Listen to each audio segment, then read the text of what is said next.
Great Expectations by Charles Dickens. Chapter 1. My father's family name being Pirrip and my Christian name Philip, my infant tongue could make of both names nothing longer or more explicit than Pip. So I called myself Pip, and came to be called Pip. I gave Pirrip as my father's family name, on the authority of his tombstone and my sister, Mrs. Joe Gardry, who married the blacksmith. As I never saw my father or mother, and never saw any likeness of either of them, for their days were long before the days of photographs, my first fancies regarding what they were like were unreasonably derived from their tombstones. The shape of the letters on my father's grave gave me an odd idea that he was a square, stout, dark man with curly black hair. From the character and turn of the inscription, also Georgiana, wife of the above, I drew a childish conclusion that my mother was freckled and sickly. To 5 little stone lozenges, each about 1.5 feet long, which were arranged in a neat row beside their grave, and were sacred to the memory of 5 little brothers of mine, who gave up trying to get a living exceedingly early in that universal struggle. I am indebted for a belief I religiously entertained that they had all been born on their backs, with their hands in their trouser pockets, and had never taken them out in this state of existence. Ours was the marsh country, down by the river, within, as the river wound, 20 miles of the sea.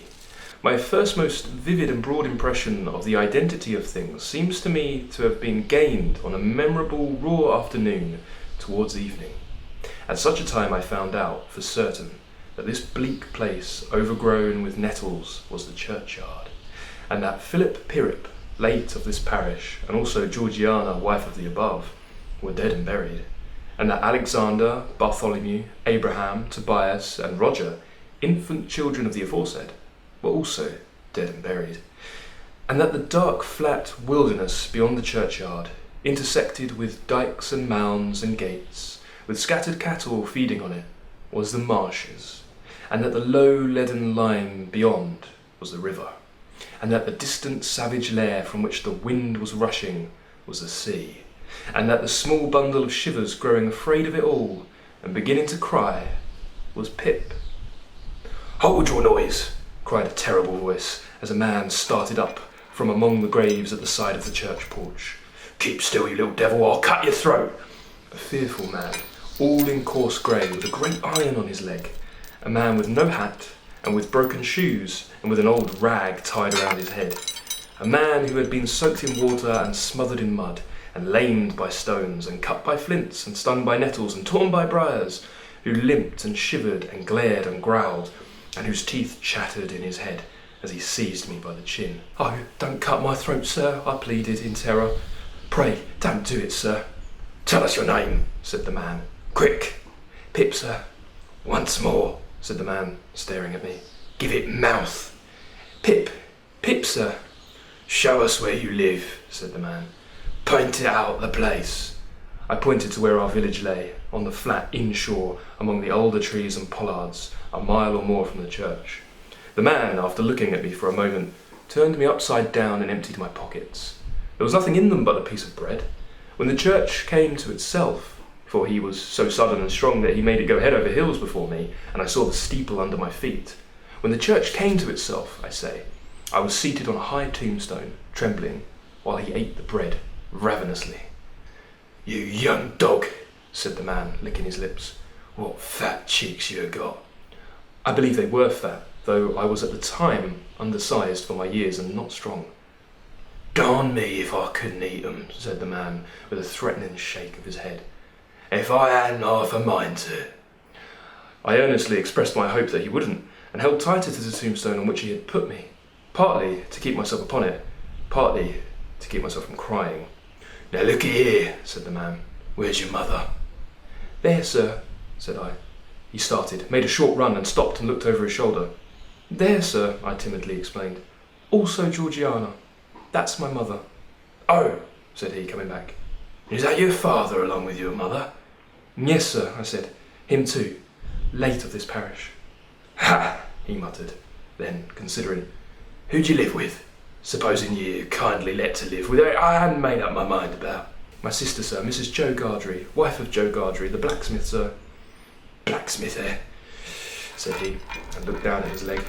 After darkly looking at his leg, and at me several times, he came closer to my tombstone, took me by both arms, and tilted me back as far as he could hold me, so that his eyes looked most powerfully down into mine, and mine looked most helplessly up into his. "Now looky here," he said, "the question being whether you're let to live. You know what a file is?"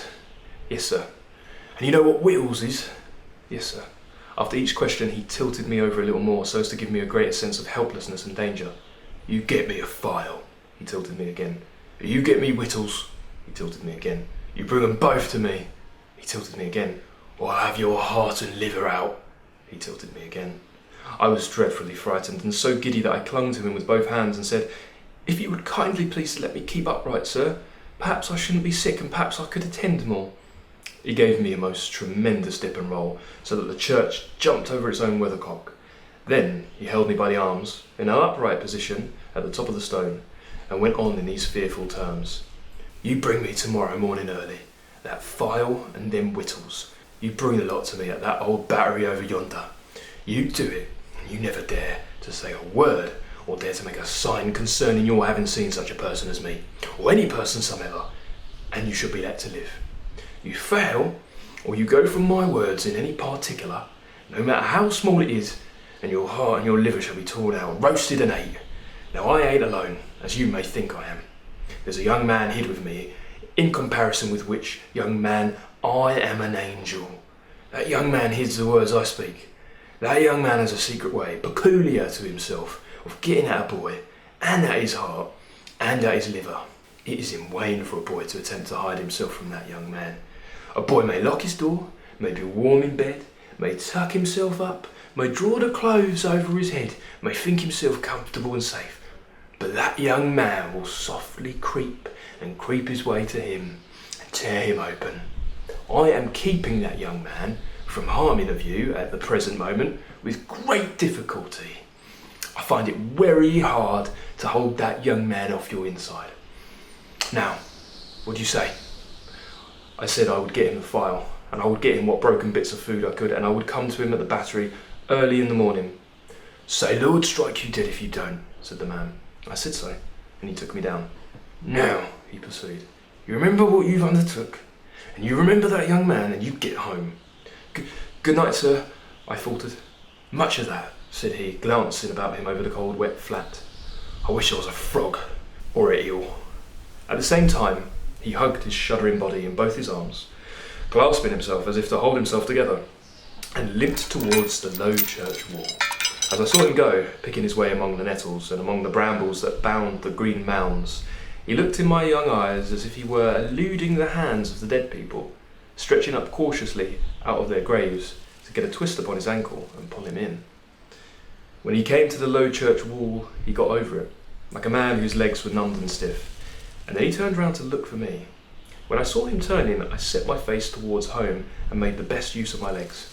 But presently I looked over my shoulder and saw him going on again towards the river, still hugging himself in both arms, and picking his way with his sore feet among the great stones dropped into the marshes here and there, for stepping places, when the rains were heavy or the tide was in. The marshes were just a long black horizontal line then, as I stopped to look after him, and the river was just another horizontal line, not nearly so broad, nor yet so black, and the sky was just a row of long, angry red lines and dense black lines intermixed. On the edge of the river I could faintly make out the only two black things in all the prospect that seemed to be standing upright. One of these was the beacon by which the sailors steered, like an unhooped cask upon a pole, an ugly thing when you were near it. The other a gibbet, with some chains hanging to it, which had once held a pirate. The man was limping on towards his latter, as if he were the pirate come to life, and come down, and going back to hook himself up again. It gave me a terrible turn when I thought so, and as I saw the cattle lifting their heads to gaze after him, I wondered whether they thought so too. I looked all around for the horrible young man, and could see no signs of him. But now I was frightened again, and ran home without stopping.